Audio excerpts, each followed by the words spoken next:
चंडीगढ़ में देश के नामी सिंगर दिलजीत दोसांझ का शो 14 दिसंबर को होने जा रहा है। इससे ठीक एक हफ्ता पहले करण औजला, जो कि एक नामी सिंगर हैं, उनका शो हुआ था और कुछ दिन बाद सिंगर एपी ढिल्लों का शो भी होना है।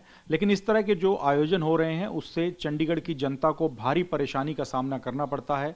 खास तौर पे शोर शराबा और ट्रैफिक के जो व्यवस्था होती है उससे ट्रैफिक जाम की स्थिति बनती है और आसपास के लोग परेशान होते हैं। इसी वजह से चंडीगढ़ के प्रबुद्ध लोगों का एक डेलीगेशन डीसी ऑफिस जाकर चंडीगढ़ के डीसी से मिला और इस तरह के आयोजन को शहर के बीचों बीच जो सेक्टर 34 का एग्जीबिशन ग्राउंड है वहां पर ना करवाने की भविष्य में उन्होंने अपील की है। एक ज्ञापन भी सौंपा है। हमारे साथ बीजेपी नेता अरुण सूद हैं, जो कि अलग अलग रेजिडेंट वेलफेयर एसोसिएशन और मार्केट एसोसिएशन के प्रतिनिधियों के साथ जाकर इस डेलीगेशन में डीसी चंडीगढ़ से मिले थे। सर, आप लोगों ने क्या मांग रखी है? आप क्यों नहीं चाहते कि इस तरह के आयोजन चंडीगढ़ के सेक्टर 34 में जो एग्जीबिशन ग्राउंड है वहां पर हों? अभी पिछले दिनों जो है करण औजला जी का एक शो जो है सेक्टर 34 के जो एग्जीबिशन ग्राउंड है वहाँ आयोजित किया गया। उसमें जो बातें देखने को आई कि लगभग 20-22 हज़ार के करीब लोग जो है पूरे इस नॉर्थ इंडिया से आए और पूरा दिन जो है वो ट्रैफिक जाम रहा और वहाँ पे हज़ारों की तादाद में व्हीकल और हज़ारों की तादाद में लोग आए, जिससे 34 सेक्टर और आसपास के जो सेक्टर हैं उनके लोग जो हैं वो घरों में कैद हो गए। चंडीगढ़ पुलिस इतने भारी रश को वहाँ पे व्यवस्थित नहीं कर सकती, वो कोर ऑफ द सिटी है। दो तीन और इश्यूज़ हैं कि वहाँ पे जो है 4-5 प्राइवेट हॉस्पिटल तो 34 सेक्टर में ही हैं, उसके आसपास के सेक्टरों में भी हैं, 7-8 प्राइवेट हॉस्पिटल्स हैं और 32 सेक्टर का हॉस्पिटल भी नज़दीक पड़ता है। तो उनके मरीजों को शोर शराबे से और बाकी अव्यवस्था के कारण से, ट्रैफिक जाम के कारण से बड़ी असुविधा हुई। और जो ये जो रोड है सेक्टर 34 के पास से जो रोड गुजरती है, जो दिल्ली, हरियाणा, पंजाब के एम्बुलेंसेस जो मरीजों को लेकर पीजीआई 32 सेक्टर में आते हैं वो भी जाम में फंसी रही। तो बहुत भारी दिक्कत का एक सामना करना पड़ा। दूसरा एक जो बात ध्यान में आई कि उस कॉन्सर्ट के दौरान जो है वो लिक्वर के स्टॉल लगाए गए, सिगरेट्स के स्टॉल लगाए गए, वहाँ आतिशबाजी की गई, आसपास जो है वो पेट्रोल पंप है। तो सारा सारा जो है व्यापार ठप हो गया, रेजिडेंट्स को पूरी दिक्कत आई। तो मुझे बहुत सारे लोगों के फ़ोन आए कि ये जो शो है हम इसका कोई विरोध नहीं करते, हम जो संगीत है, मैं खुद संगीत प्रेमी हूँ, लेकिन इससे लोगों को असुविधा हो, लोगों को असुरक्षा हो, इस कारण से शहर की जो क्राफ्ट करके रेजिडेंट वेलफेयर एसोसिएशंस की अम्ब्रेला ऑर्गेनाइजेशन है उनके प्रतिनिधि, हमारे जो चंडीगढ़ व्यापार मंडल है, व्यापारियों मार्केट एसोसिएशनों का संगठन है, उनके प्रतिनिधि और इंडियन मेडिकल एसोसिएशन के उनके प्रतिनिधि और सेक्टर 34 जो 75% कमर्शियल है उनकी सारी मार्केट एसोसिएशनों के प्रतिनिधि, हमने डीसी साहब से कल टाइम लिया। उनको हमने मिलकर मांग की है कि भाई साहब ये जो 14 तारीख को दिलजीत दोसांझ जी का और 21 को एपी ढिल्लों जी का जो शो है उसका वेन्यू चेंज किया जाए और उसको सेक्टर 25 में, क्योंकि ये एग्जीबिशन ग्राउंड है और शहर के सेंटर में है, यहाँ पे सारे शहरवासियों को अव्यवस्था होती है और बाहर से लोग, ज़्यादातर लोग बाहर से आते हैं और चंडीगढ़ के लोगों को जो है वो दिक्कतों का सामना करना पड़ता है।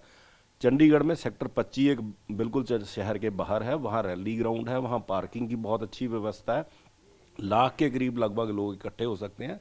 तो हमने डीसी साहब से ये मांग की थी कि ये दोनों शो जो हैं कॉन्सर्ट, इनको रद्द करने की हमारी मांग नहीं है, इनको जो है वो 25 सेक्टर में या किसी और उचित जगह में, चाहे वो मोहाली का स्टेडियम हो या न्यू चंडीगढ़ का स्टेडियम हो, वहाँ शिफ्ट किया जाए। डीसी साहब ने हमारी सब बातों को ध्यान से सुना, उनका कहना था आपके तर्क जो है लॉजिकल हैं। और हमने एक और भी मांग की कि शो जो है जहाँ पे भी ये कॉन्सर्ट शिफ्ट किए जाएँ, लेकिन लिक्वर, सिगरेट्स या किसी प्रकार का नशा या आतिशबाजी, इन सब को जो है वो परमिशन नहीं होनी चाहिए। तो अभी डीसी साहब का यह कहना था कि सितंबर में इन दो शोज़ की जो है वो हमने परमिशन दी थी, तो हम वैसे गवर्नर साहब से बात करेंगे, फाइनल कॉल उनकी होगी, लेकिन आगे से कोई भी किसी प्रकार का कॉन्सर्ट जो है वो सेक्टर 34 के ग्राउंड में, जो एग्जीबिशन ग्राउंड में नहीं अलाउ किया जाएगा और स्ट्रिक्टली लिक्वर कंजम्पशन की, सिगरेट कंजम्पशन की या आतिशबाजी की कोई परमिशन हम नहीं देंगे। ये उन्होंने हमारे डेलीगेशन को आश्वासन दिया। मेरा ऐसा कहना है कि अभी भी जो है जो उसकी 14 तारीख का कार्यक्रम है उसकी व्यवस्था में पुलिस को पूरा ध्यान देना चाहिए और और ये आगे से जो है ये इस तरह के कॉन्सर्ट जो है वो शहर के बीचों बीच ना कराए जाए, कॉन्सर्ट बैन किए जाएं, ये ऐसी हमारी मांग नहीं है। Sir, child rights protection committee जो कमीशन है उसने भी कहा, इस मुद्दे पर सवाल खड़े किए हैं कि वहाँ पर शराब जो परोसी जाती है उसमें उम्र का पैमाना क्या रहता है, कि कहीं ऐसा तो नहीं है कि 18 वर्ष या उससे कम उम्र के बच्चों को वहाँ पर शराब मिल रही हो, परोसी जा रही हो। तो उन्होंने भी वही कंसर्न जताए हैं जो आप लोगों ने जताए हैं, और उनका सीधे तौर पे जो नॉइज़ पोल्यूशन होता है, क्योंकि वहाँ पे छोटे बच्चे भी मौजूद होते हैं कॉन्सर्ट में, उनको भी दिक्कत होती है, उन्होंने भी इस पर सवाल खड़े किए हैं। आप लोगों ने भी कहा है कि आसपास में अस्पताल है, उनको वहाँ लोगों को दिक्कत होती है, तो इसको कैसे देखते हैं आप?